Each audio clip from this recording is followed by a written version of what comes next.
A for C, all for Christ.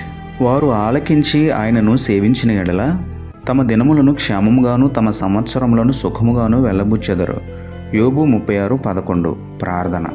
ప్రేమమయుడ, కృపామయుడ, మా ప్రియ పరలోకపు తండ్రి, దయగల మీ నామమునకు స్తోత్రములు దేవా.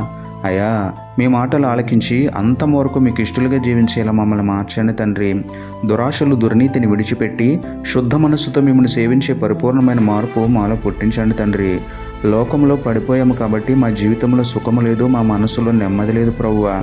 ఇక నుండి సంపూర్ణంగా మీకు లోబడి సత్ప్రవర్తన కలిగి జీవిస్తూ మా ప్రవర్తన అంతటి యందు మీ అధికారమునకు ఒప్పుకొని మీ చేతి నీడలో సుఖమును క్షేమమును పొందుకునే ధన్యత ఇవ్వమని వేడుకుంటూ మా క్షేమాధారమైన మీకే స్తుతులు చెల్లించుకుంటూ నమ్ముట నీ వదననైతే నమ్మువానికి సమస్తమును సాధ్యమే అన్న విశ్వాసంతో యేసయ్య పరిశుద్ధ నామములో ప్రార్థించి పొందుకున్నాము పరమ తండ్రి.